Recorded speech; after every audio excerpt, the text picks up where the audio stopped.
first and foremost is essentially just try to meet as many people as possible. So this is advice I would have given 10 years ago and I still give now. So if you've gone through an interview process and the company is ready to make an offer and you've only met, say, one person, just ask to meet more. It doesn't necessarily have to be another interview, but just a chance to meet more people on the team, do it in an informal way, like a coffee or go for drinks, something like that, just so you can get to the point where you feel comfortable with the organization. So you always have that, right? Remember that an interview is a chance for you to get to know the company as well as for the company to get to know you.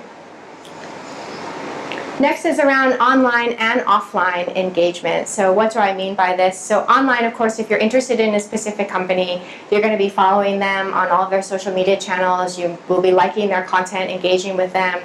But offline, you should really try to get to know them as well. So if they're attending career fairs, if they're attending hackathons, if they're a member of the relevant professional society that you're interested in, that's an opportunity for you to meet more people from that organization. Of course, using LinkedIn to try to find some people who are in the industry that you're interested in and try to meet them offline for a coffee or something like that. Social media, so for anyone who has hired in the past, have you used social media to research your candidate before you have done hiring? Show of hands. I see some nodding heads. Yes, so I've done it as well. According to a survey last year, over 70% of employers are using social media to do research on candidates before they hire you. So there's the very basic things like making sure your Facebook and other things are set to private. If you've got any embarrassing photos, taking them down.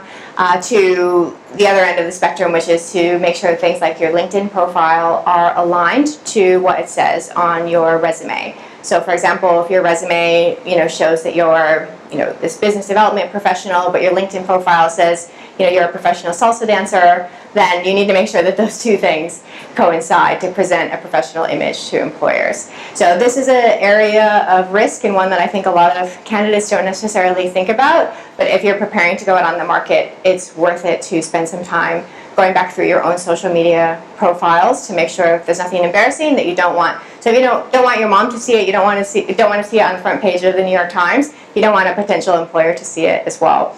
And to spend some time updating your LinkedIn profile so it's parallel to your resume.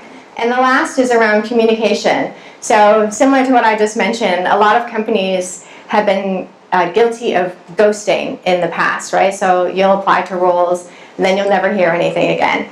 And because of these ATS systems, then they do allow the recruiter and the company to set up triggers so that you'll receive more notifications about what's happening with your process. So when you submit your application, you'll get an automatic email. If you've been rejected, you'll get an automatic email, etc. So hopefully that'll lead to more communication in the process, so you'll have more of an idea of what's actually happening with your candidacy.